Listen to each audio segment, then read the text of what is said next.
Hello and welcome to SweetSpotDFS. It's a DFS preview for the 2021 Travelers Championship. Now in these previews, I like to cover a lot of things. I usually start with the tournament fact sheets to give us a good idea of how the tournament will be set up, look at their course statistics, grass stats, and even Architect. This week we have Pete Dye, so it is relevant.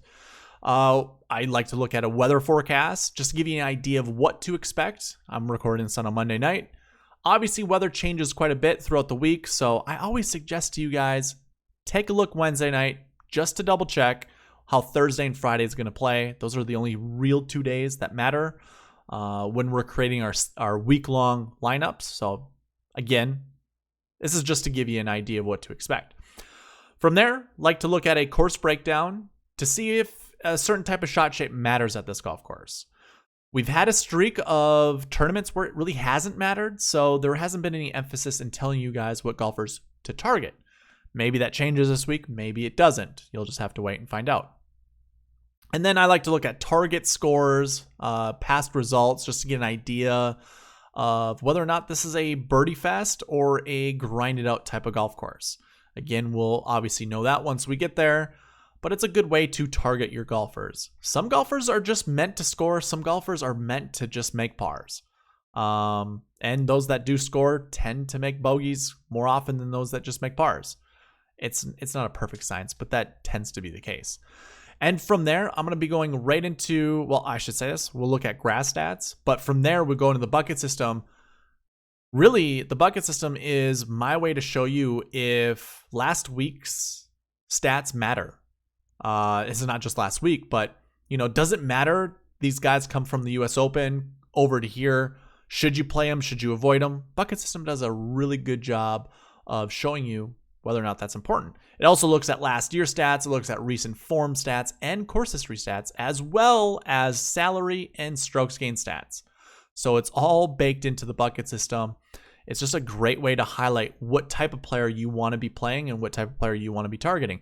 So all of those things can be found in the description below. I have timestamps there. I also have timestamps on YouTube's progress bar. So if you hover over it, you'll see them there. Let's go ahead and get in this thing and start with the tournament fact sheets. Now, we're at the Travelers Championship. This is TPC River Highlands in Cromwell, Connecticut.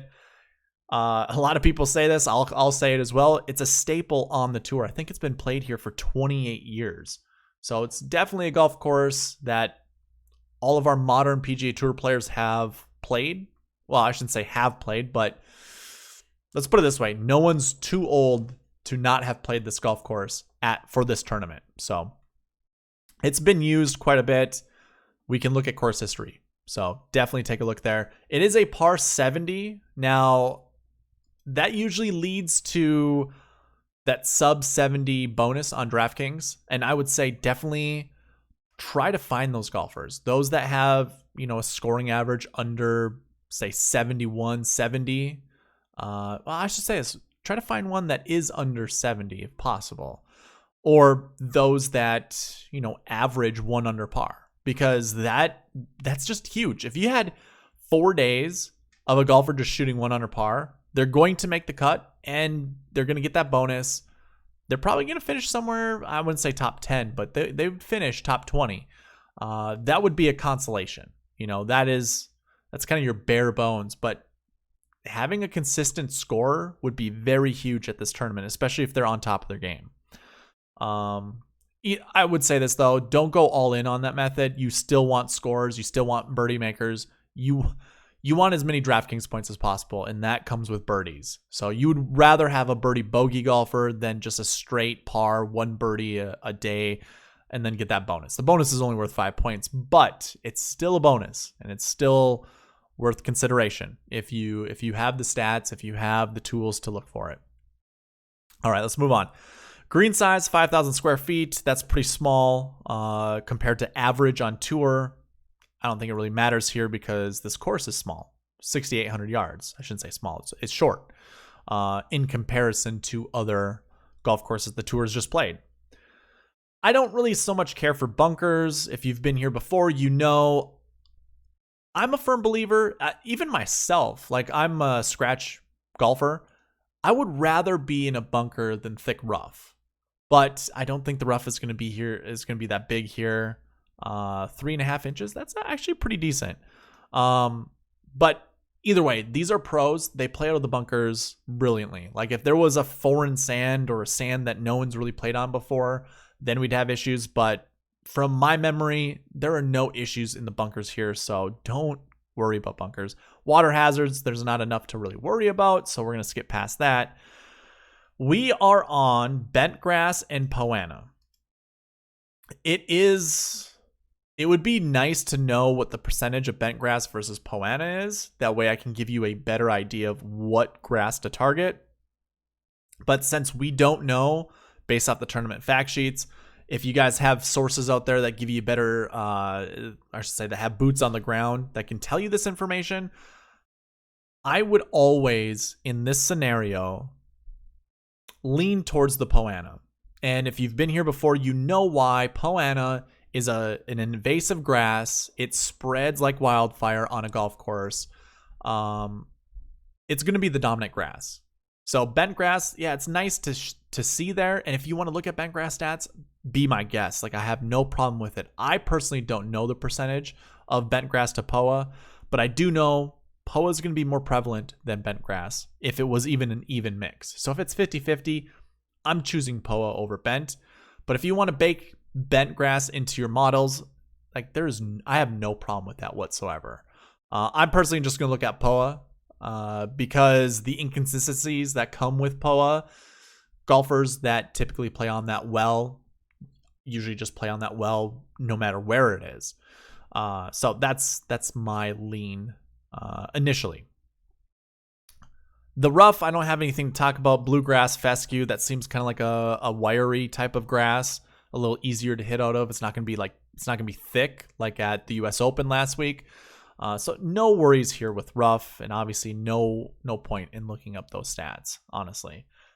So the architect here in 1982 was Pete Dye. Bobby Weed made some renovations in 1989. I can tell you right now from doing a course breakdown, this is a traditional Pete Dye golf course.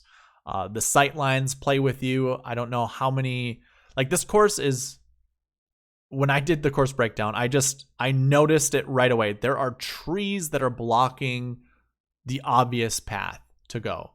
You have to go either around these trees or over the top of them.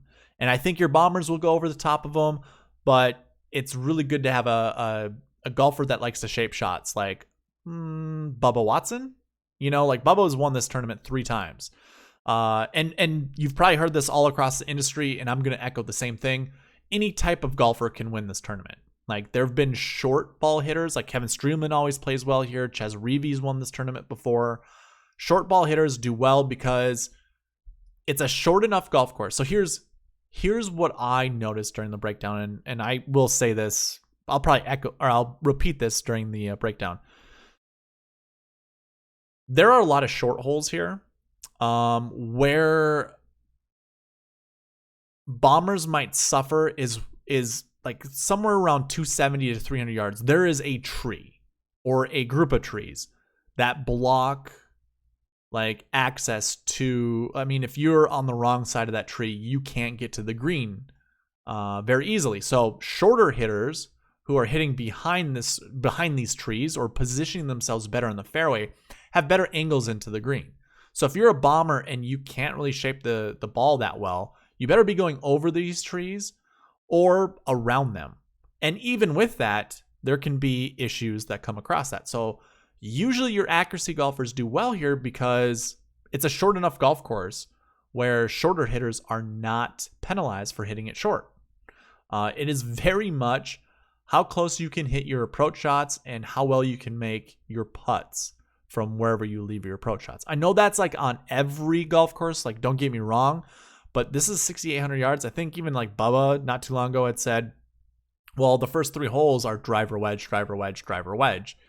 So a long ball hitter like him, you know, it's how close you can wedge it. And these greens are receptive. They're not firm. So it's to me, it's set up for a scorer's paradise, but it's just a tricky enough golf course that it doesn't lend to like really low scores. And of course, we'll see that with past results and target scores. I'm just saying this to you, but I'll show it to you as well. So yeah, I mean, it's a traditional Pete Dye golf course. I definitely will be looking at Pete Dye results For my stats, I don't really care to look at like P-tie putting or off the tee, around the green, approach, nothing like that. I just want to see how well these golfers have done at P-tie golf courses. So that's what I'll be looking at. So that's going to conclude the tournament fact sheets. I think like the smooth transition would be going into course breakdown, but I want to talk about the weather first. Not that it's, any of these things are correlated, but just to give you some information here. I'm looking at Cromwell, Connecticut, obviously. Tuesday, it looks like we're going to have some rain. 76% chance of rain. Now, this will soften the golf course, but Wednesday, obviously, is another day to look at, and it doesn't seem to be... I don't know how much it'll dry it out. It's 77 degrees. That's a good temperature to dry out moisture. The wind isn't blowing all that hard, so it's not, at least on average, it isn't. So the wind isn't going to dry out the golf course. When you have cloud cover, the moisture stays in the grass usually a little bit more. If it was clear skies, that stuff is just going to evaporate fast, and that will dry out the golf course. So I think, for Wednesday, rain on Tuesday, depends on how much rain. Wednesday comes along, it's not going to dry out the golf course that much. So I think we're still going to have some soft conditions, which is going to make scoring very, very optimal. Sunny on Thursday, mostly sunny on Friday. Not looking at huge winds, so like 5 to 10 miles an hour on Thursday. That's pretty optimal for scoring. And then we have 5 to 10 on Friday as well. So I don't see wind really being a cause of concern. And that's obviously the biggest factor when it comes to golf. Rain doesn't really affect these golfers all that much. It actually improves their scoring. But wind is really the wild card that's hard to predict, hard to calculate when you're hitting your golf shots.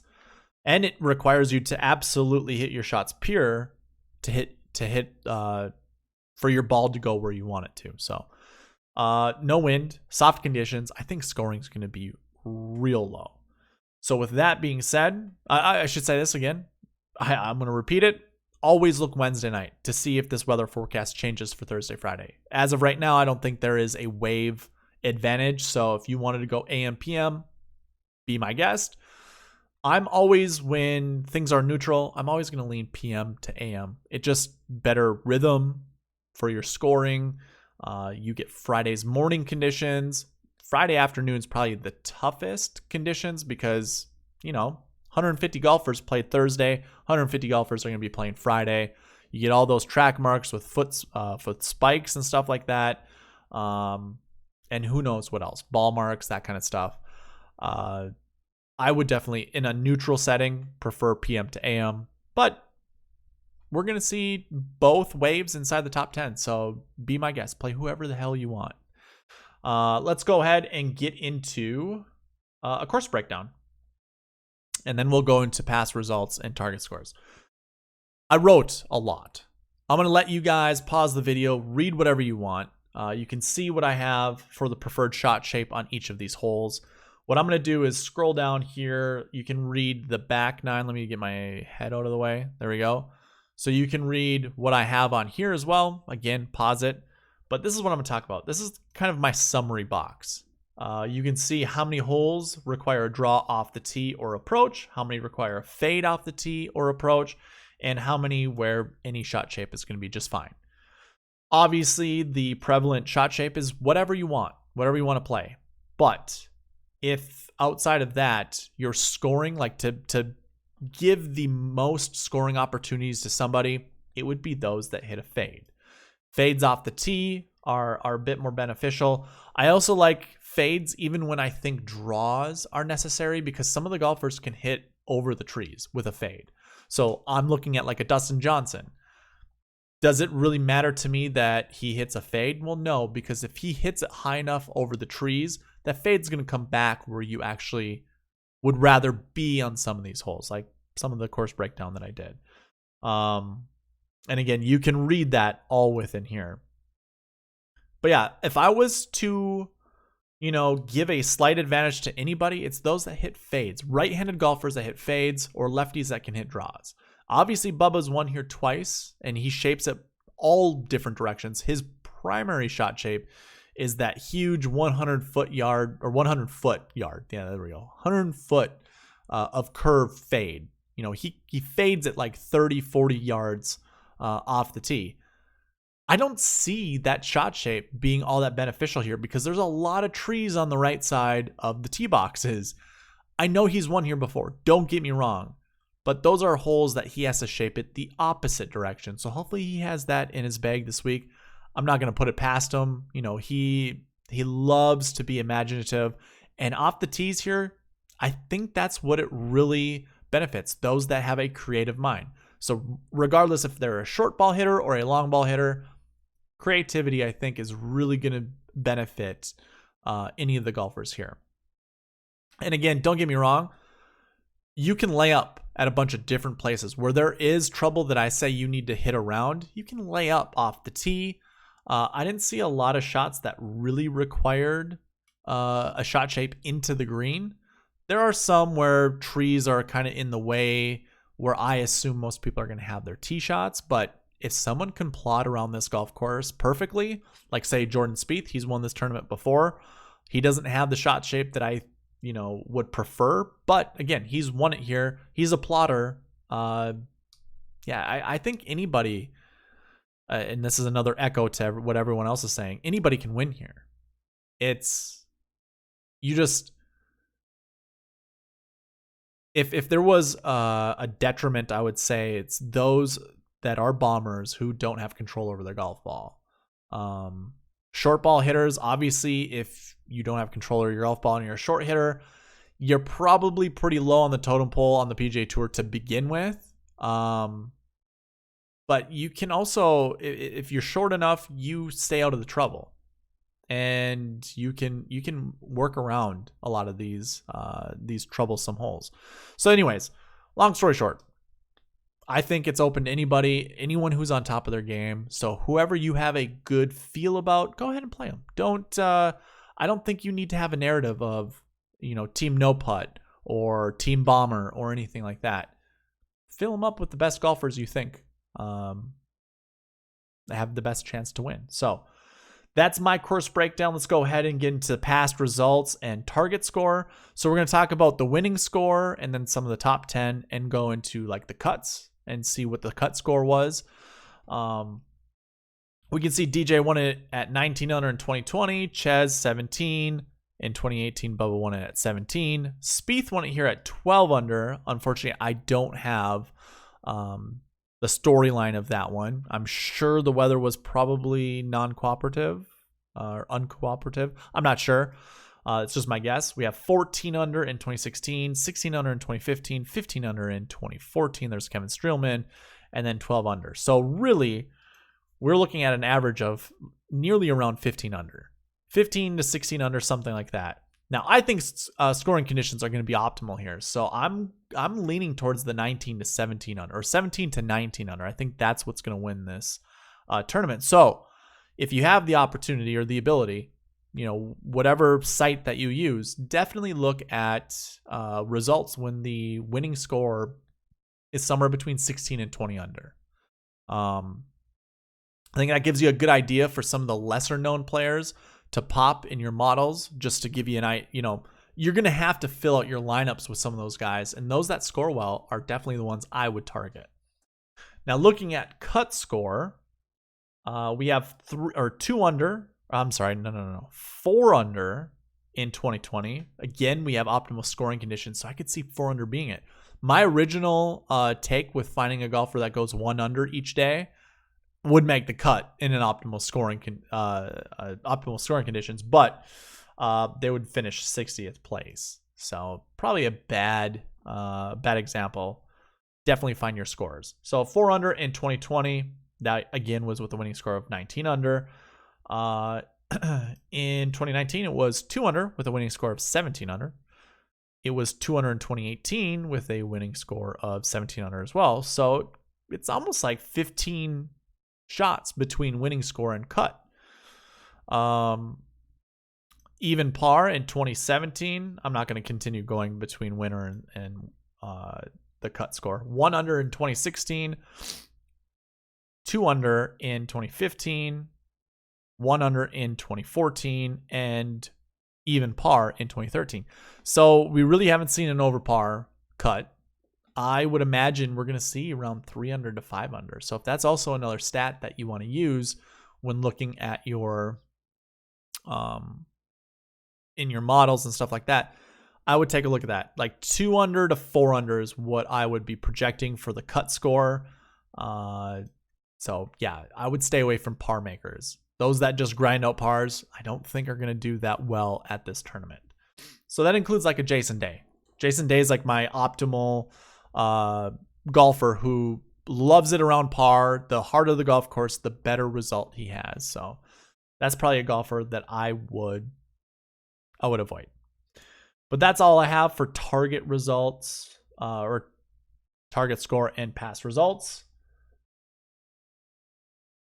Let's go ahead and look at grass stats really quick. So we have, I have the Monday roster populated in my spreadsheet. So I'm missing 5 golfers that have qualified today to be in the tournament. So it's whatever DraftKings has on their roster. It's 151 golfers. We're expected to see 156. So I'm missing out on 5. I'm going to tell you right now, those 5 golfers probably don't matter. So it's okay that I do this right now. Sometimes, I mean, that's why these videos come out late. I want to make sure all of the data is here and correct for you guys. So we have a good thing to talk about. So we're looking at POA. That's one grass stat. And I'm going to talk about Pete Dye as another grass stat. But we'll start here with POA. And I just want to show you the top golfers in the field. Basically, what you see on the screen is your top 20. So I have highlighted top 20. Mark Leishman is the 20th golfer here. Guido. I don't know how to pronounce his last name. I was calling him Migliozzi or Migliozzi.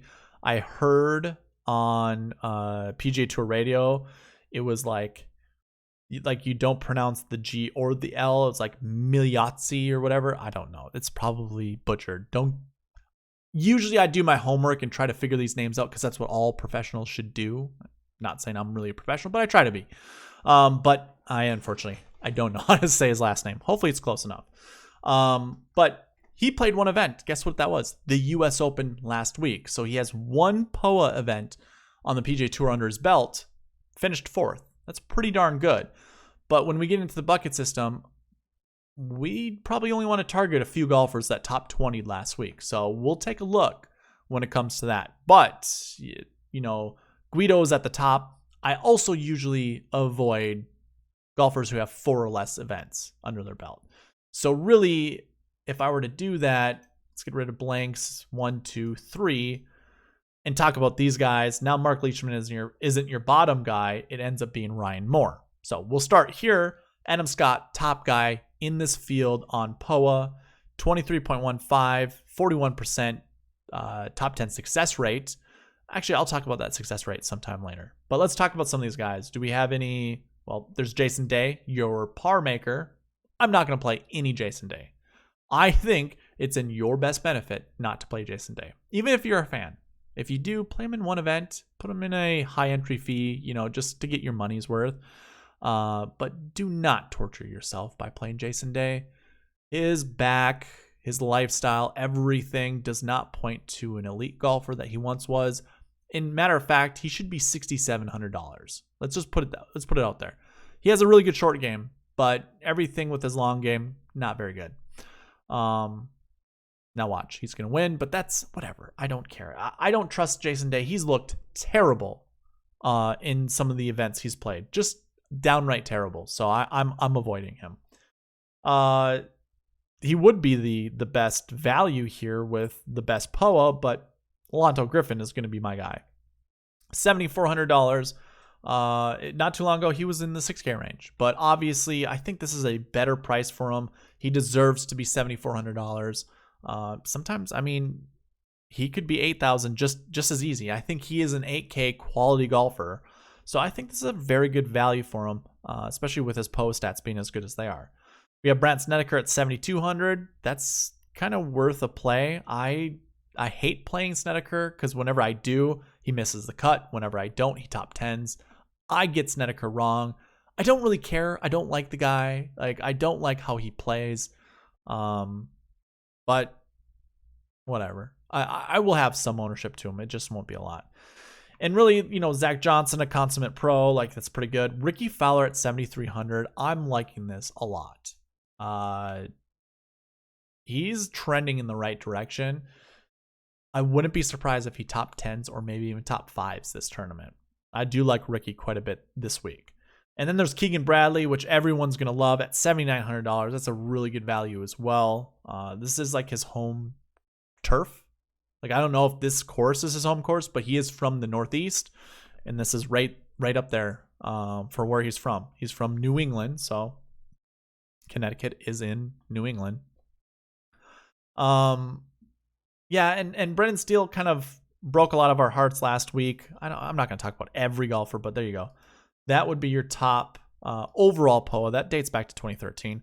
Looking at the top 10 success rate, Dustin Johnson, he is top 10ing these POA events at a 50% clip.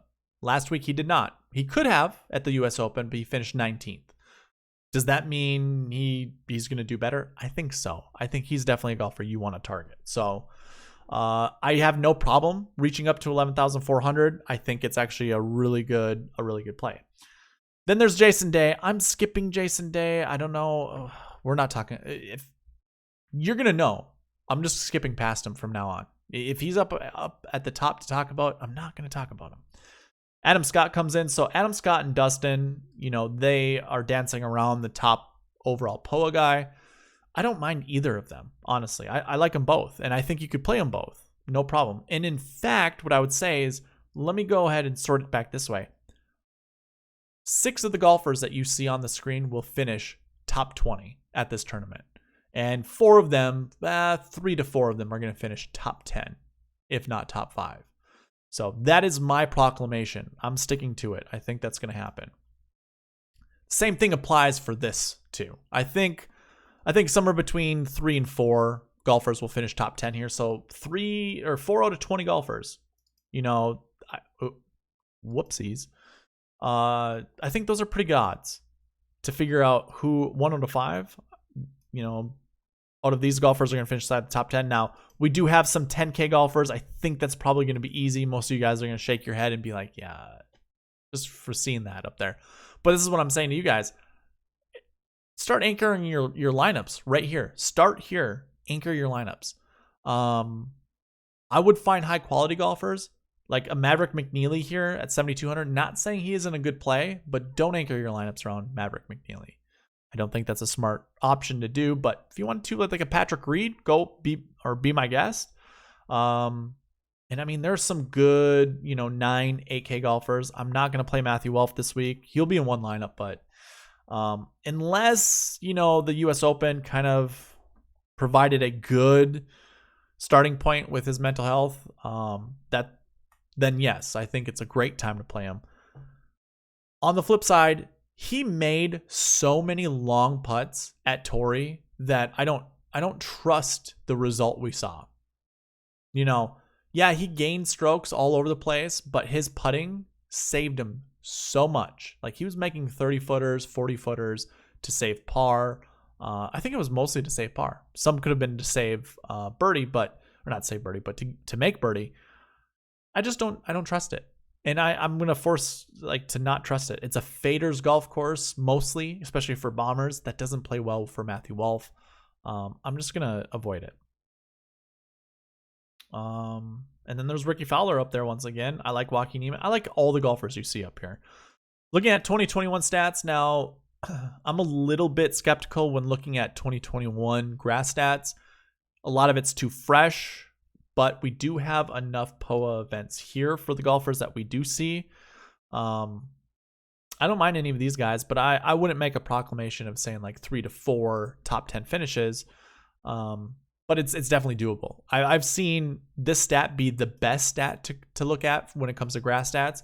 So if that's the case, maybe you find your core golfers right in here. Now, we will have missed cuts that come from this, but we'll have top 10s and top 20s as well. So just be wary of that. Understand that will happen. Now, looking at your best Pete Dye golfers, let me actually open this back up to everybody. I think we just removed Guido. Okay, now we have Chase Koepka up here, but what I want to do here is get rid of golfers that have, let's just say 2 or less, because you're not going to have a lot of Pete Dye events. We have 5 on tour usually, and this is the last stop for your Pete Dye golf courses. But with those that have 3 or more Pete Dye events under their belt, our number one guy is Chase Seifert. At $6,700, that's a pretty good value. I'm not saying you should anchor your lineups around him at $6,000, but I think I'll probably play him somewhere between 8 to 10% in my lineups. I do like Chase Seifert this week. I think this course plays well for him. Paul Casey, Dustin Johnson, Patrick Cantlay, Brooks Koepka, and Bryson DeChambeau. There you go. You're basically your best golfers in the field. The next one's in line. I have no problem anchoring your lineups around any of these golfers. Bryson is kind of an interesting case study here because, again, I think some of the bomb portions of this course, like if you were to bomb it, you need to be very accurate with where you land it. And obviously Bryson has been able to be accurate with how far he hits it, but I don't know, like there's enough trouble areas, and I wouldn't even say so much hazards. I'm talking about trees and bunkers and then kind of grass, like native areas, that I think if he were to bomb it could get himself into trouble. But we all know Bryson isn't the type of guy that just continuously bombs it. He does play smart, so I should think of that. Yeah, he could hit iron off of every tee and still have iron into every green, even on par 5s. I mean, that might be a stretch, but I think it's possible. He hits 270-yard 2 irons or 3 irons. It's nuts. It's insane. So it's definitely in his wheelhouse. I think this is a course he could actually play really well at. So don't mind me with the whole bomber narrative there. Brooks is going to be a hard guy to get to because this isn't a major championship. So how can we trust Brooks, who's still kind of hobbling on his knee? I don't know. I just don't trust it. I'll play him in some lineups, but I think he's going to be sub 5% for me. And then some of these other guys. Obviously, there's one who shall not be named that I won't talk about.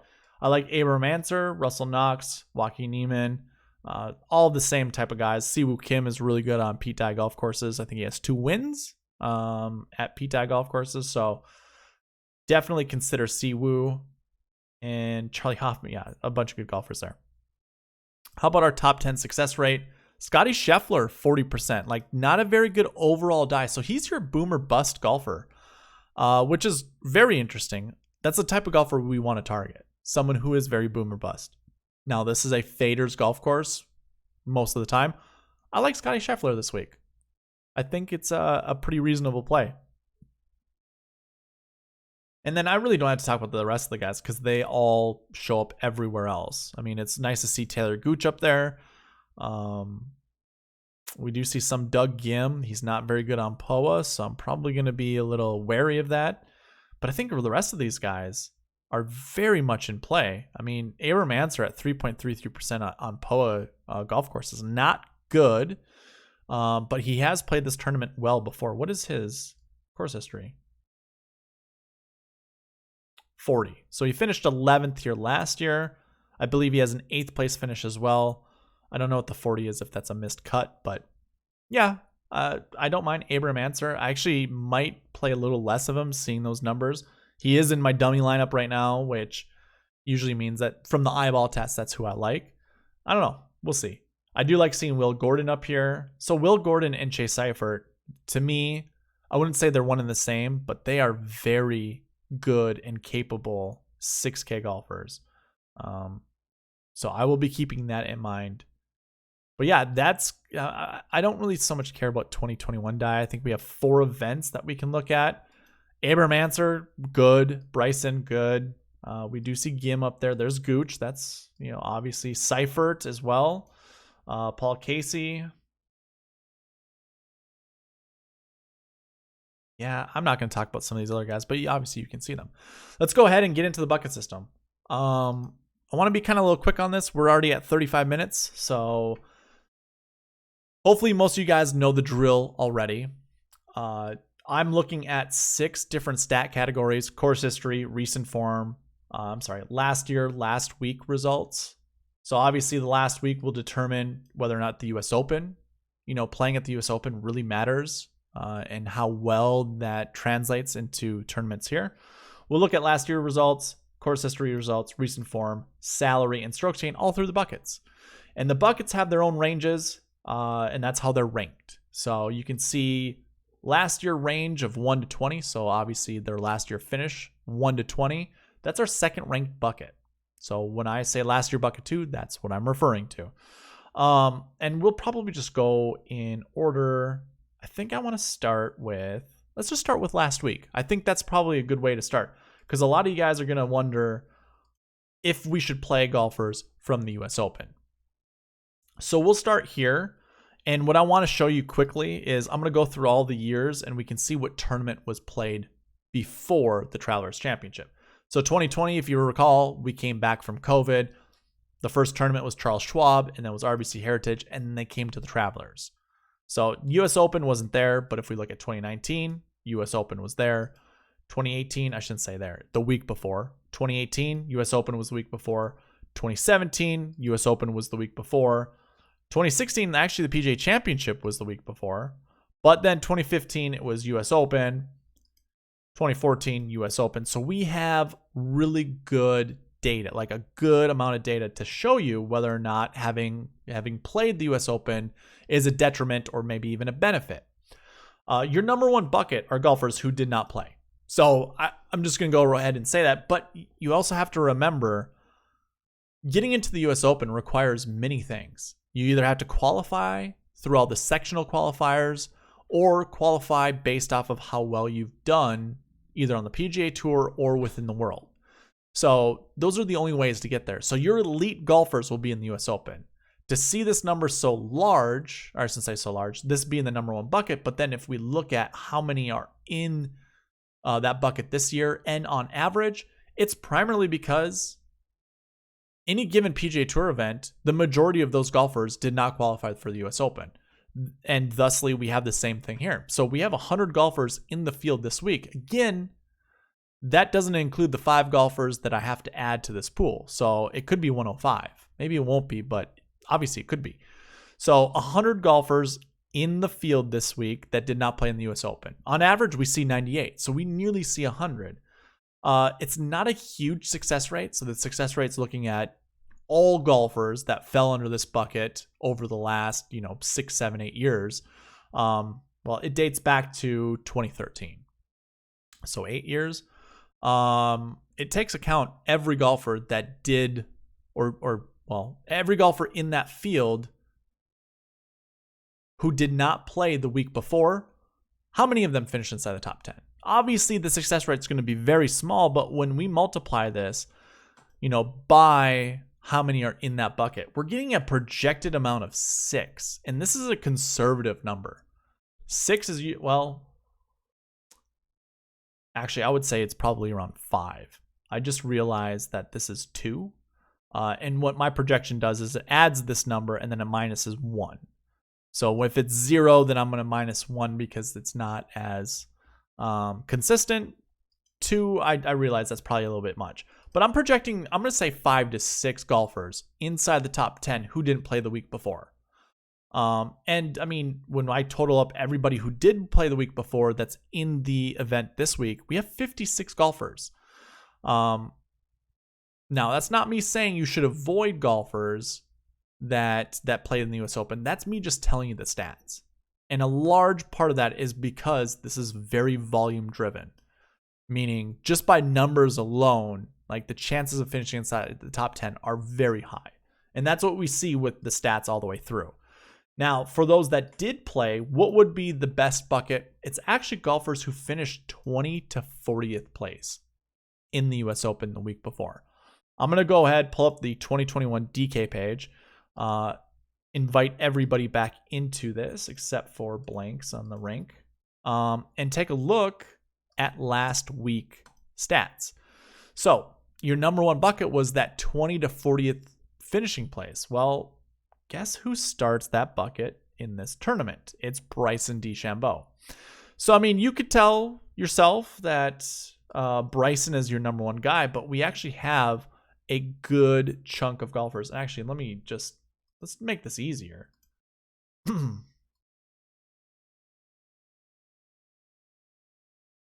This way, we're only highlighting the golfers that have that 20 to 40 place finish. A very good group of golfers here. And if we sort by salary, that's probably the best way to do it. Bryson at 11-1. Now, if you didn't want to play Bryson, the golfers that you see underneath here, all great replacements or just fill-ins. Like, I have no issue there. So when we look at the summary, I'm projecting almost one golfer finishes inside the top 10. It has a 21% success rate, so that is very good. 21 times 9, if we were saying like 21 times 10, then we'd have 2 golfers inside the top 10. Like, we can project around 2 golfers. But again, mine is pretty conservative. I would say this is a 1. Let's just say there's a very good chance at least one golfer finishes inside the top 10 that comes from this bucket. We've seen a minimum of 0. On average, we see 8.63, and we have 9 this year. So really, I think the chances of one guy at least finishing inside the top 10 is great. Now, if you listen to those odds and you're like, that's not good for like a Bryson or a Joaquin Niemann, I would tend to agree with you. But they could be the one guy, The chances that they are the one guy are probably pretty high. So I would say, you could start here and pick one of these guys and have, your lineups kind of anchor around here, but you don't have to. It's just a starting point. The third rank bucket, I should say, okay, so that was, bear with me here. Your number one bucket were golfers who did not play the week before. Let's just remove them from the entire, the thought process here. Your number one bucket for golfers who played last week is this one. You see where I'm getting with that? So the number 2 bucket for golfers who played last week are actually those that missed the cut. This is kind of largely in part that it is a bit of a volume-driven bucket. We usually see 25 per year. We have 22 this year. 7.35% success rate. That's not very good. And obviously, we don't see any minimums inside the top 5. So that's really driving down the projection here. I'm projecting around 0.6. I always round down, no matter where that number is. So, I mean, even the one we were just talking about, I would round down. But at 0.96, that's pretty close, and obviously there's some good golfers there. How about those that missed the cut? What does that look like? Just to give you an idea of those golfers. Well, Tony Finau heads this one. Finau, Answer, Cameron Smith, Justin Rose, Garrick Higo, some very good golfers here, and really like some golfers that are in that low 7K range that are pretty decent. What are the chances? So if we look at the summary again, we see 22 this year. Usually we see 25. Now, I would argue that that is a pretty strong bucket for golfers that are inside it. So do we weigh towards how good the golfers are in that bucket, or do we weigh towards the statistics? Like, I would never use more than 2 golfers from that bucket. I could be proven wrong. Don't get me wrong. But I think that's probably a poor way to go about building lineups, is grabbing multiple golfers who missed the cut last week. In theory, it sounds good. And let's put it this way. Another thing to look at is the frequency rate. Frequency rate is basically, of the years, all the years that I'm looking at, what is the percentage we've seen at least one inside the top 10? Well, 87.5%. Usually that means 6 out of 7 years. I think that's I'm actually just going to pull that up on calculator just to double check. If I can get to CA. So if we go 6 divided by 7, is that right? Yeah, there we go. That's our number. So 6 out of 7 years. Or close enough. 87.5. Anyways, this goes back to 2013. So out of the last 8 years. So it's 7 out of 8. That's what the number really is. 7 out of the last 8 years. So that's a pretty high percentage. 7 out of the last 8 years, we've seen a top 10 finisher from this bucket. Yeah, I think the chances are pretty good we see at least one. but I'm maxing it out at 2. So when we take a look at this, this bucket, you have Finau, we have Answer, there's Cam Smith. And I guess, if I go just talk about these two, I like these two a lot. From going down below, like Smith has had terrible recent form within the last 8 weeks, like not very good results. We have Garrett Higo, who won a couple years ago, but missed the cut, obviously, at the U.S. Open. Justin Rose, who's battling back issues. He is a very, very volatile golfer. I'm just warning you guys now, if you do choose to play him, be prepared for a withdrawal. I mean, I like Sebastian Munoz. I like Carlos Ortiz just for scoring potential. I don't mind Zach Johnson. There's a lot of these lower 7K golfers that I think I probably like more than some of these guys here at the top. So it's definitely doable. And if you wanted to pair like a Tony or an Abram Answer with any of these guys, I think that's fine. Okay, so I think I might be spending a little too much time on these buckets. The 4th ranked bucket is probably the most important one. Those that finish top 20, what does that look like? Well, on average, we see 9 per year. We have 14 this year, and our success rate's 10%. So if we just do the raw math, we're projecting 1.4 just by principle. Now, my projection is conservative, so I'm looking at 0.51. I'm thinking somewhere around 0 to 1 just by the projection, but I'll tell you, I'll go with 0 to 2. We have actually a 75% frequency rate. So 6 out of 8 years, we've seen a golfer from this bucket finish inside the top 10. The fact we have 14 before even looking at the golfers, I think that the chances are pretty high. And if we really wanted to go further in our analysis, success rate is a good one to look at. These success rates, the top 20s, don't look that great.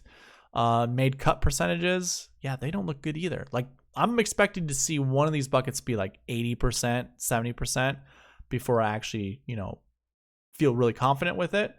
But let's go ahead and look at our last year ones, or our last week ones. Sorry. These are golfers who, last week 4s. These are golfers that top 20'd at the US Open. And I'm projecting somewhere between 0 to 1. Now, we have 4 10K golfers here. So you may look at this one of two ways. One, don't play any of these guys. Because if the percentages just stay true to what we should expect, that means we're going to see misery out of these 4 golfers. Or we can look at the other way. They're just that good of golfers that they can break the mold. They can blow past what we expect based off of numbers to show up inside the top 10, which I probably would be on the latter side of it. I think if we are looking at 0 to 2, I definitely think one of the guys is going to come from the 10K range, and a pretty good chance one of the other guys comes from one of the other golfers. You could definitely play a little bit riskier and just choose 2 of the golfers down here and just skip the 10K range, but I think that would be a little foolish. Like, it's DJ or Cantlay for me that are going to finish inside the top 10. Obviously, Brooks can do it, and so can Patrick Reed, but I think Cantlay or DJ are kind of primed to play well here. So that's kind of what I have for last week. I know that was a little bit longer than it needed to be. Let's go ahead and look at last year and just keep it kind of going with the theme of last year. Our number 1 bucket are golfers who did not play last year. We usually see 72 on average inside this field. Okay, I just want to make sure these numbers added up. We typically see 72 per year. We only have 49 in the field this week. And again, this doesn't include the 5 golfers, so the number could get a little bit better, but it would only move it to like 54 if that was the case. Terrible success rate, but we have 100% frequency, meaning it's happened every single year. Obviously, a minimum of 1 for top 10, but a minimum of 1 for top 5 frequencies. So we've seen at least 1 golfer from this bucket finish inside the top 5 every single year, which means it's one of our anchor buckets. Again, it's a lower number, so I don't know exactly how to feel about that. We can take a look to see who our last year ones are.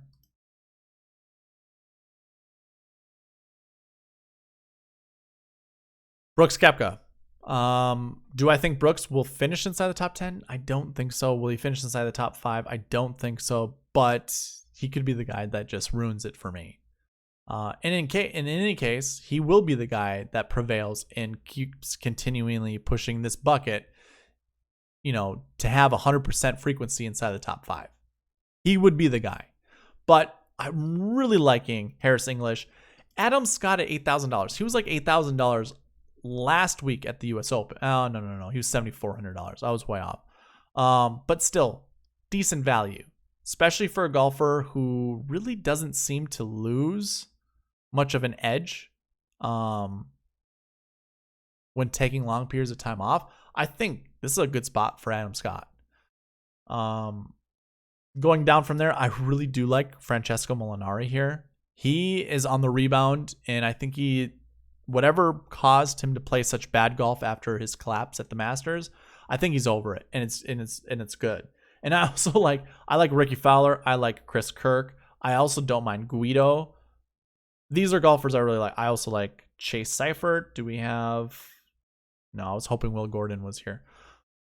These are all golfers I like from this bucket. And I do think that this bucket is going to continue on with its 100% frequency inside the top 5. So definitely consider that with your choices in who you pick.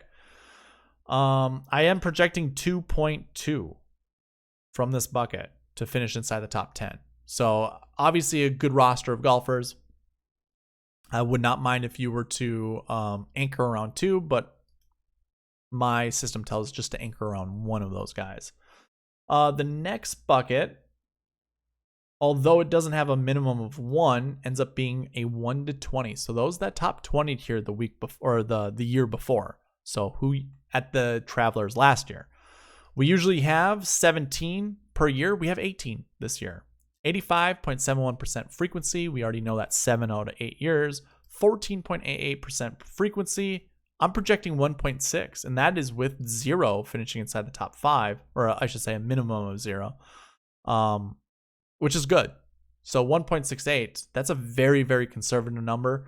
I could see anywhere between 1 to 3 finishing inside the top 10. Let's take a look at who those guys are, and maybe you already know who they are. I think it's a no-brainer. Dustin Johnson's going to be up there. Yeah, he won this tournament last year. I don't mind him trying to go back-to-back. We see Kevin Streelman, Patrick Cantlay, Bryson. There's a lot of good golfers all within this bucket. I definitely think this is another one that's going to do well. So, again, for me, it's somewhere between 1 to 3. Anchor your lineups around some of these guys. I don't think you're going to go wrong. The next bucket would be golfers who missed the cut. Usually we see 32, but this year, and I think it's because of COVID, there was no graduation from Korn Ferry over here. We have 54 golfers that missed the cut last year that are playing in the field or in this tournament this year. 100% frequency rate. So just minus the fact that there's so many more golfers in that bucket this year, it's still 100% frequency rate, which is really good. 6.22% success rate, not very good. That's like finding a needle at a haystack. We're projecting 2. We've seen a minimum of 1 inside the top 10 every single year, but 0 top 5s. I shouldn't say 0, but we've seen a minimum of 0. So it's not as dependable. If that was a 1 instead of a 0, it'd be way more dependable, but still not terrible, especially for golfers finishing inside the top 10. And for the price ranges that I see right away when I look at this, I don't mind that whatsoever. So if you wanted to play any of these guys, no issues there. And a lot of good golfers that I would probably pick. I have no issues with a lot of these guys, especially the lower price guys, which to me almost, how bad my picks have been recently would resonate that someone from here is going to win the tournament. And I won't have a lot of ownership on them, but I think someone from here could easily win the tournament. I don't think I'm going to talk anymore about the last year buckets. There really isn't anything that I personally think is worth mentioning. Let's go ahead and look at our course history. Does course history matter here? Our number 1 bucket, 20 to 40. So pretty good course history. We probably have some missed cuts to go with some top 10s for most of the golfers that are in this bucket. 100% frequency rate, 14.53% success rate. On average, we see 19. We have 27 this week. projecting somewhere around 2.92. So somewhere between 2 to 3. And on minimum, we've seen 1. So we've seen at least once every single year. Let's take a look at our course history 1 golfers. I'll go ahead, clear that, go to course history 1. And Brooks Koepka ends up being the top guy, top priced guy. And then Patrick Cantlay, Kevin Streelman, Abram Ancer, Joaquin Niemann. Lots of good plays here. We've went through a lot of these guys already. Sam Burns. I don't mind a Sam Burns. I don't mind Russell Henley or Charlie Hoffman, Bubba Watson. Abram Ancer I'm a little bit cooler on, but obviously, like I said, he's in my dummy line. I like him. And I told you, I think Patrick Cantlay is going to be one of the guys that can win this tournament, especially in the 10K range. So yeah, not a bad way to start some of your lineups that way. Course history 2 bucket is 40 to 60. So a little worse for course history, but really, again, this could be just top 10s and missed cuts. Put it this way. My stats, if you miss a cut, that's 85. You get a value of 85. If you win a tournament, obviously that's 1. Add those numbers together, divide by 2, you get 43. So, I mean, 85 plus 1 is 86. Divide by 2, you get 43. Boom, you're right in this bucket. So obviously you could top 10, miscut, top 10, miscut, top 10, miscut, and you're going to be here. And I honestly don't find an issue with that because those are the golfers that we want to target primarily based off a score. Now, on average, we see 31 per year. We have 42. So we're above that once again. 100% frequency, 7.49% success rate. I'm projecting around 3. I could see this up to 5. You can see we have had a max of 5. And a minimum of 1, top 10, a minimum of 1 for top 5. So we've seen a top 5 finisher from this bucket every single year, meaning this is another anchor bucket. So looking at the golfers in that course history 2 bucket, Patrick Reed, Tony Finau, Justin Rose, Harris English. For me, Harris English, Francesco Molinari, really liking, I'm not going to pair them together, but I will have these two in like 5% of my lineups, but I might be pretty high on these guys for ownership wise in alternate lineups. So in 30% of lineups, I might have Harris English, and 30% of lineups, I might have Francesco. I really like these two golfers this week. And I don't mind Chris Kirk. I think that's another good play. Probably going to stay away from most of the guys that you see here, and I'm not going to play any Phil. Patrick Reed would be a good choice. Maybe this is the week Tony Finau wins. And Justin Rose keeps showing up. I don't want to play Rose because of how volatile he is with his back. He's a withdrawal machine, just like he who shall not be named, which if you didn't see it earlier, it's Jason Day. But yeah, I think still we're going to find one guy who finishes top 5.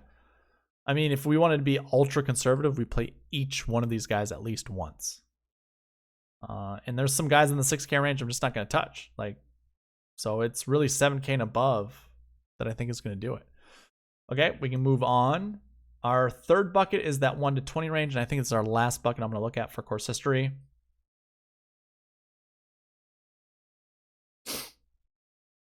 Small bucket.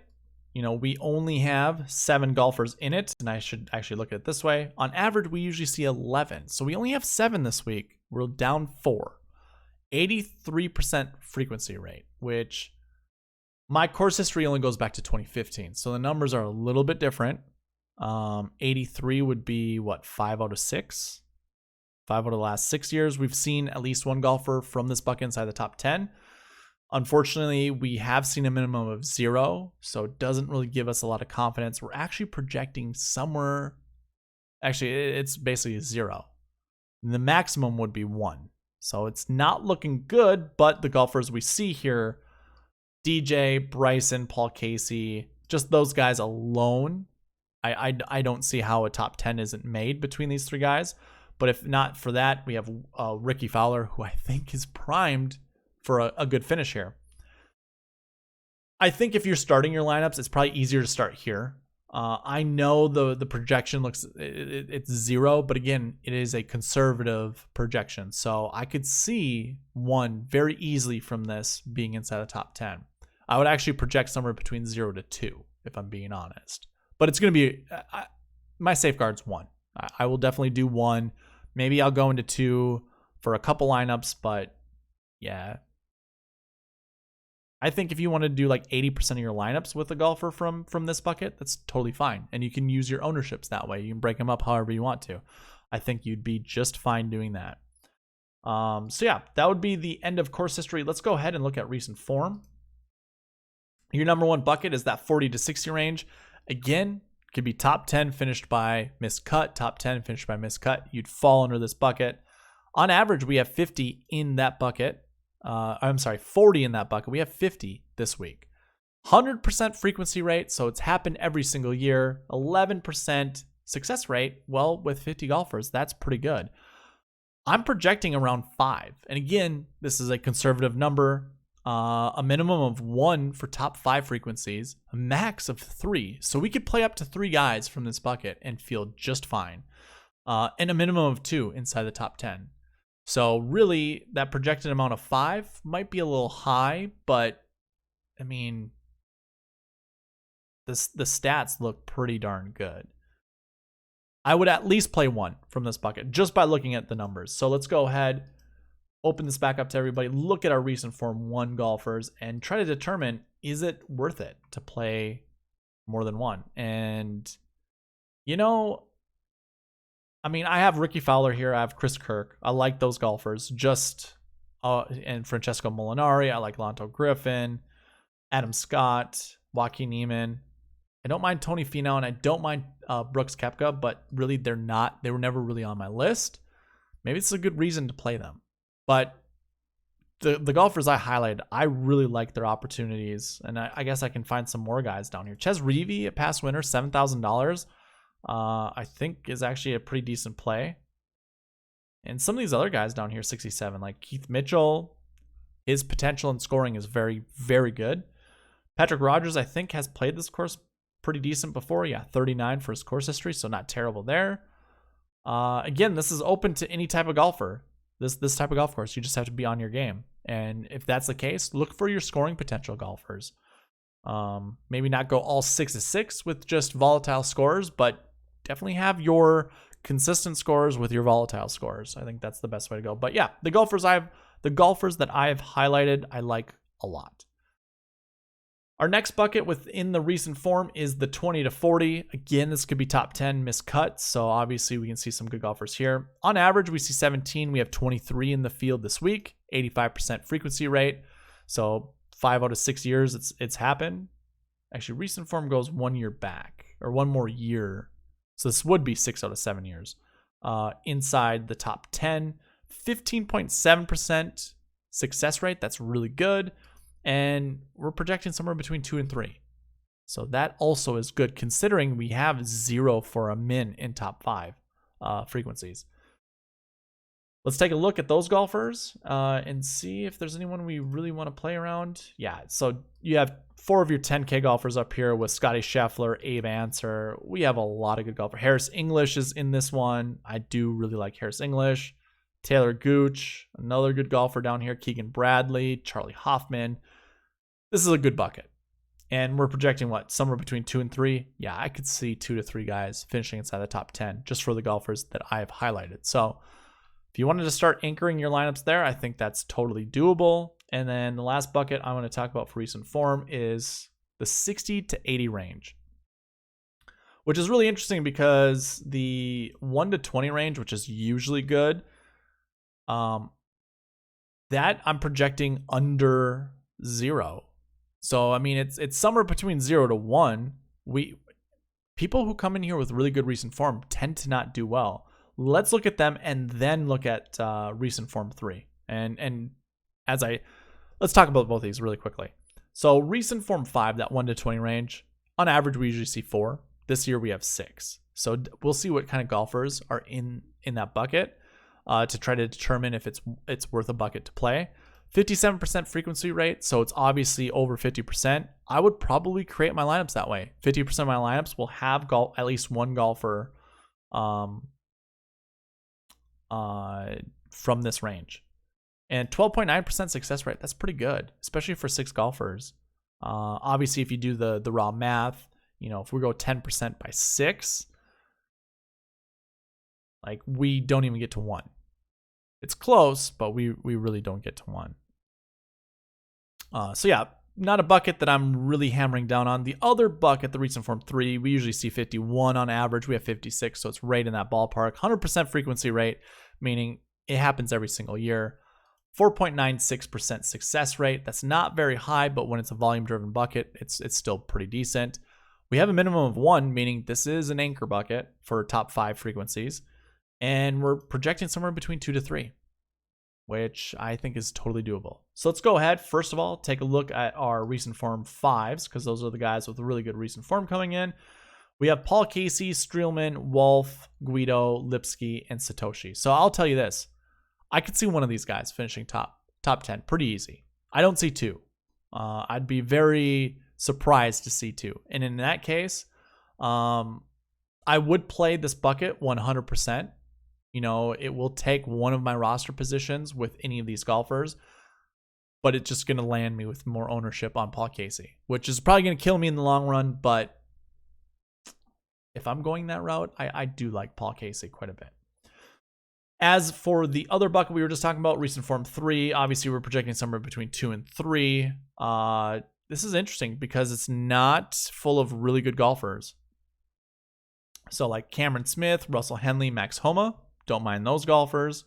He Who Shall Not Be Named is there. Brennan Steele, Sebastian. Yeah, I mean, okay, so there's Gordon. I like Gordon. Do we have Seifert here as well? We do.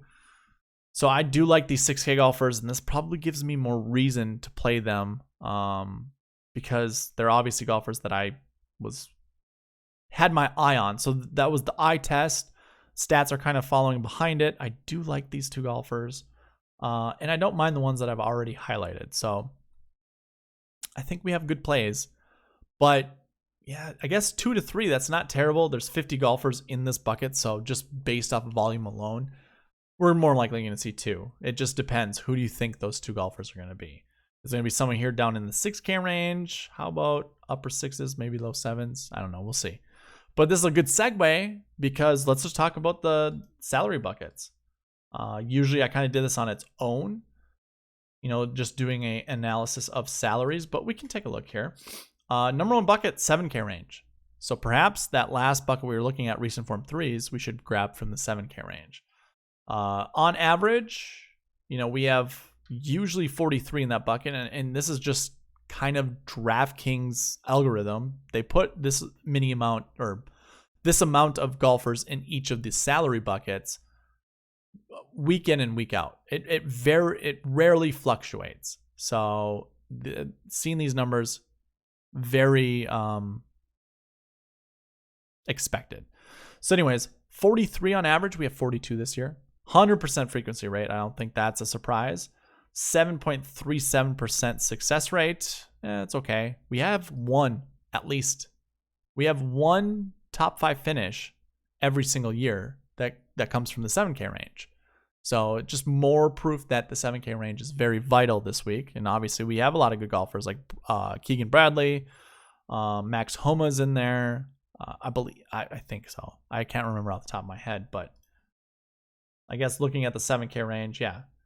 Garrick Higo, Keegan Bradley, Max Homa, Francesco, obviously is a guy I've been talking a lot about. Sam Burns, very talented golfer. We have Ian Poulter here, Lonto Griffin. Don't care for some of these guys. Maybe this is a good place for Doc, but I'm not putting my money on it. Fowler, Chris Kirk, Emiliano Grillo, Guido. Yeah, I don't think I really need to talk. I do like Carlos Ortiz and Sebastian Munoz. I don't mind Zach Johnson. So yeah, 7K range, littered with good golfers. The fact that the stats point out that we've seen a top 5 finish from that bucket every single year, I think that trend will continue to follow. Number 2 bucket, the 9K range, 100% frequency rate, success rate 25.81%. At least one golfer has finished inside the top 10, and at least one golfer has finished inside the top 5. I like that because I like a lot of the golfers that I've seen in the 9K range. Paul Casey, Scotty Scheffler, Streelman. Don't care so much for Wolf. I'm trying to find reasons to play Finau. I've seen him in a ton of these buckets, so obviously Finau would be a good choice. Answer, I'm a little lukewarm on just because of the bad POA that we see over here, but not a complete detriment. And then Joaquin Niemann, which I think, yeah, I might anchor my lineups around these guys. The stats pointed out, I know it's a trend. Perhaps it does come to a halt, but I mean, I'm projecting somewhere between 1 to 2. And again, that's a conservative number. So we could see somewhere between 2 and 3. But yeah, I like that. So 1 to 3. I like the 9K range. The number 3 bucket is the upper 6K range. So we were talking about Chase Seiffert. We were talking about Will Gordon. Are those worth it? Now, it's a 75% frequency rate inside the top 10.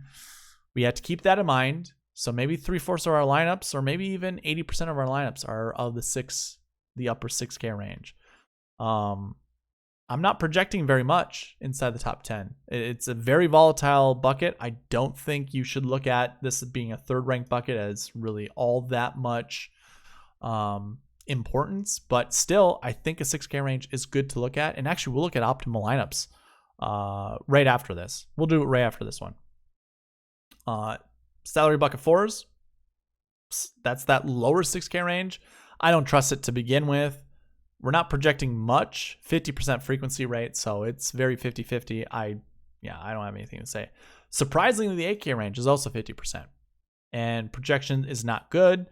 We usually see 10 per year. We see 10 this year. I don't have anything to say about the 8K range. Let's see who's all in it. Bubba, Brian Harmon, Cameron Smith, Charlie Hoffman, Siwoo Kim. Just, you know what I think the 8K range is most of the time? Now that I've noticed this for this tournament and just looking at the numbers, it's like the golfers who, like if you think of like an NFL or a fantasy football draft, you know certain players should be drafted higher than where they fall. So like you push, especially if you're doing like an auction draft, you're like, whoa. I don't want him to get that player for $10. I'm going to push it up to 15. And then you're stuck with him at 15. So you you didn't want him for $15, but you didn't want someone else to get him for 10. That's what I think this 8K range is like, I don't think these guys should be priced there, but if they were lower, they would just be slam dunks.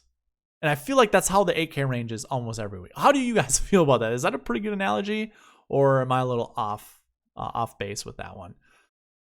Anyways, yeah, 8K range. I could see that one tanking. I really don't like most of those golfers there. There are some golfers I don't mind taking shots on, and 50%, maybe that's how I'll make my lineups, is 50% there. And then the 10K range, everyone's always afraid to play someone from the 10K range. This week, yeah, I could feel that. You know, not a very good success rate, finishing top 5. Usually we see around 5 per year. We have 5 this year. 75% frequency rate, and only a max of 1 inside the top 10. We've only had 3 instances where it's happened, finished inside the top 10. And this goes back to 2017. So 10K golfers, not very prolific of finishing inside the top 10 or even top 5. So be very wary just based off of salaries. I don't know if that's just because it's a US Open thing. Those 10K golfers come from the US Open over here. They're in contention. You know, they're disappointed that they didn't play that great. I should mention that Dustin Johnson was he was 9K last year. And there was no US Open after that. Okay, that's weird. Dustin Johnson was 9K. Let's take a look. Who were the salaries of these guys? Okay, so Rory was here, DeChambeau, Thomas, and Rahm. So only 4 golfers in the 10K range. Very interesting.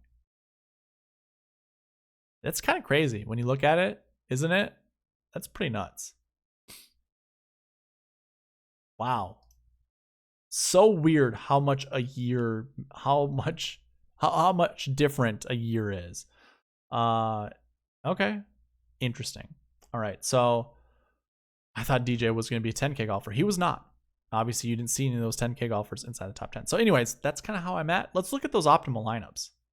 I'm all over the place, and we're already hour 15 into this. Crazy.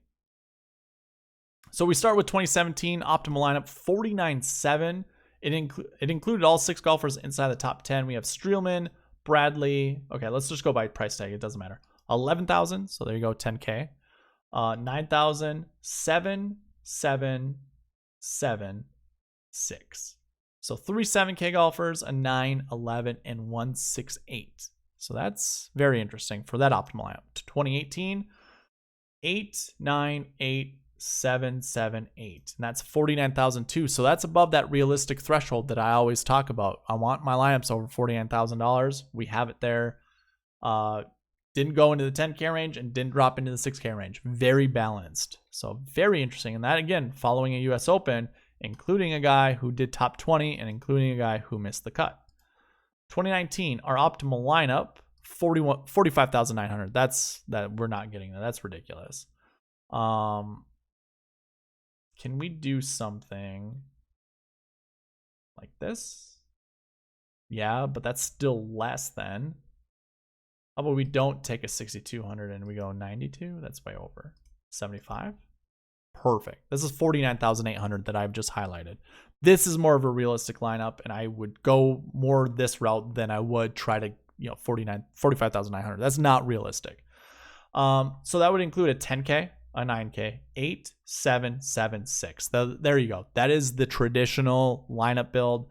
I see that a lot when it comes to these optimal lineups, but yeah, this was the realistic optimal lineup. And then 2020, obviously this was coming back from COVID.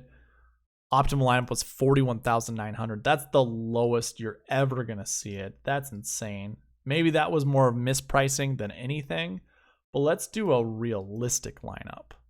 I don't want to see something that gross.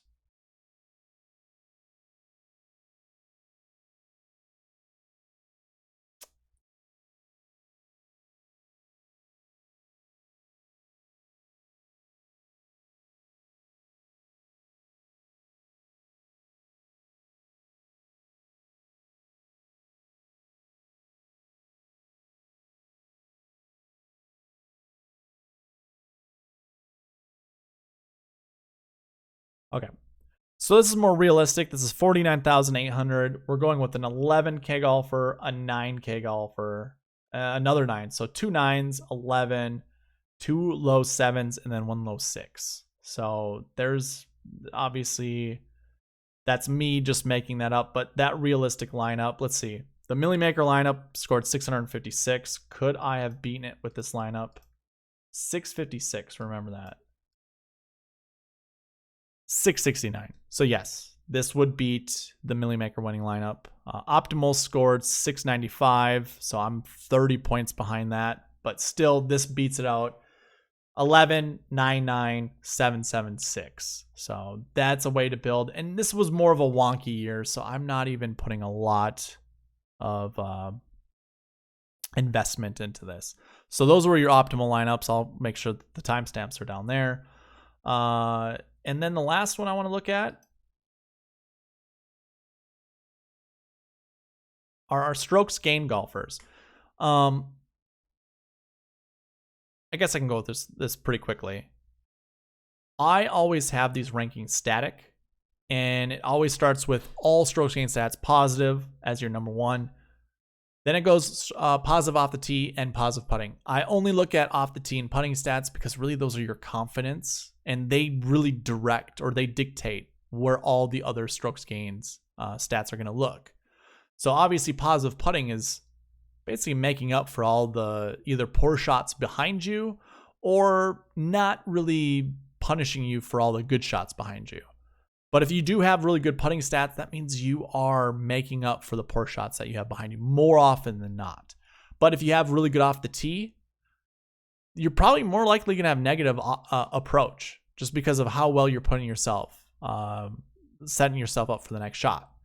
So if you do have good off the tee but mediocre approach, that shouldn't hurt you. And if you do miss the green and you have one bad chip and that's your negative around the green, that shouldn't hurt you. So we want to look at positive off the tee or not positive off the tee. We want to look at off the tee and putting stats just to see how it all ranks out. So obviously we can see, or I should say, strokes gained 2, positive off the tee, positive putting, and you can follow along with all the negatives and the positives just to determine. But obviously it goes down. Number 5 is your negative off the tee, negative putting. 6 no strokes gained. So you can see all the golfers we have in the field this week for each of those buckets, what we see on average, the frequency rate, the success rate, and kind of what I'm projecting. So it looks like, strokes gained 3 looks pretty good, but I'll say this right now. Strokes gained 1 is where you want to go. There are 7 more golfers in the field than there are in average. 100% frequency rate. The fact this number is so low, it just happens to go with the success rate of golfers that finished inside the top 10. I don't even know if this is absolutely correct. That doesn't seem right. Well, a max of 1, we've only seen 2. Yeah, okay, that would be correct.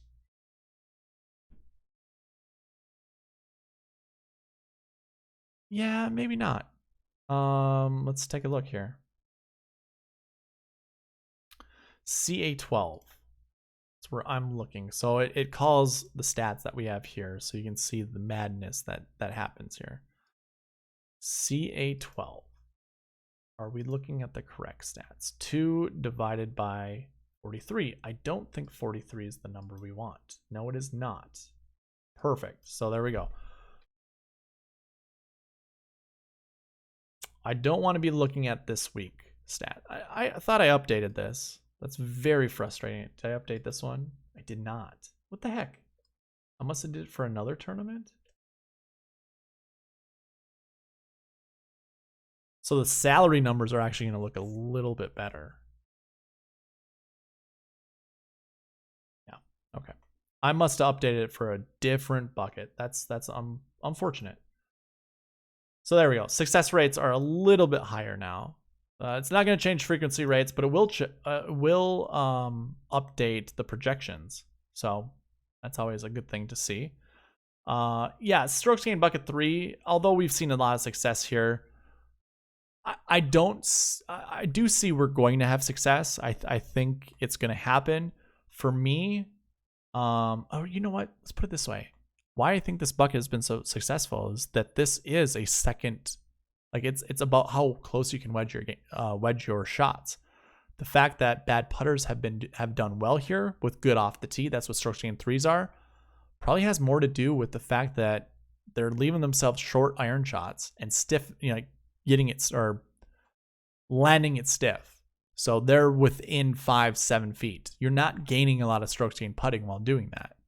So I think that's probably the case. So if you want to really target these strokes gained 3 guys, find the ones that have really good approach. So positive off the tee, positive approach, negative putting. That's probably what you want to focus on. But I would definitely look at strokes gained 1s. 8.3% success rate. That's not terrible. Projections. Again, it's conservative. I'm projecting somewhere between 0 and 1, but I think we'll probably see 2. Like, there's a lot of good golfers that are strokes gained bucket 1 golfers. Like, if I were to sort this, it's all color coded based off the strokes gained. So you can see DJ, all of our top 10 or our 10K golfers, they're all strokes gained bucket 1s. Strokes gained bucket 2s, we have a couple 9K, kind of drops into the 7s. Not a very strong bucket there. Strokes gained 3, also not a very strong bucket. Finau, Watson. So another reason why I'm not putting all of my eggs into this basket is the bucket isn't really represented all that well. What I plan to do, actually, let me show you all the other ones. 4 is headed by Mr. Matthew Wolf, has been doing pretty terrible off the tee during this season. So if that does turn around, obviously he has positive putting stats, so that's good. That's what the strokes gained bucket 4 is. Negative off the tee, positive putting. We see Russell Henley there as well, Adam Scott. So a lot of good golfers there. Strokes gained bucket 5, I probably wouldn't touch most of these golfers. That's negative off the tee, negative putting. The only guys that I would probably stick with are those that have good approach stats, which I don't necessarily see many of. Tom Hoagie, Luke Donald, Percy, Cameron Percy, and that's it. Those are your 3 golfers that have positive approach stats from that bucket. And then 6 are golfers who do not have PGA Tour stats. They haven't played enough events under their belt. Some very good golfers here. Higo, Migliozzi. So I said a lot, just 2. John Pock is a good golfer. Davis Thompson, I say a good rookie golfer. So is Davis Thompson. If you want to take dart throws with them, go for it. Be my guys. Let's see. What? Shoot, I thought I was going to say something, or I said I was going to do something, and now I forgot what it was. You were talking about... Oh, so strength of field, 463 this week. That is somewhat significant. This is like middle of the pack, so it's a pretty good event. You know, Palmetto had 188, I think. And then I believe like the Byron Nelson had 200 something for their strength of field. So we are doubling those fields, which means, you know, I think your quality golfers are going to do well here. We'll have a couple random guys from the 6K range that show up and do well. But what I was going to do is I think in the future, now that I mean, put it this way, I started keeping track of the strength of field probably 7 weeks ago, 6-7 weeks ago. I'm not going to have those for buckets, but it would be fun to add these to each bucket just to see what the strength, you know, the strength of those buckets are based off the strength of field numbers. The points you see here are which the golfer and what points they're putting towards, you know, that bucket. So it would be fun to do this eventually. Hopefully we'll get there, but that's somewhere down the road. It's not anytime soon. But that's going to be it. An hour and a half. That is so long. I was very in depth with each bucket though. So that's the reason. I don't take anything back. I enjoyed it. This is exactly how I wanted it to be. So yeah, hopefully you guys enjoyed it. We'll be back with a strategy video tomorrow. Obviously we'll look at tee time pairings and kind of choose some more anchor plays to go along with our anchor plays here. We saw a lot of good choices, and I would probably more, you know, it wasn't so much more choices, it was better choices. There were less choices, but a good chunk of them. Don't put the emphasis on more, put the emphasis on quality.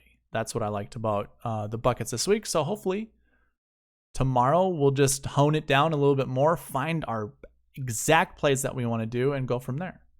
So with that being said, thank you guys for watching. Please leave a like, comment, subscribe, all that good stuff, and I'll see you in that strategy video tomorrow. All right, bye.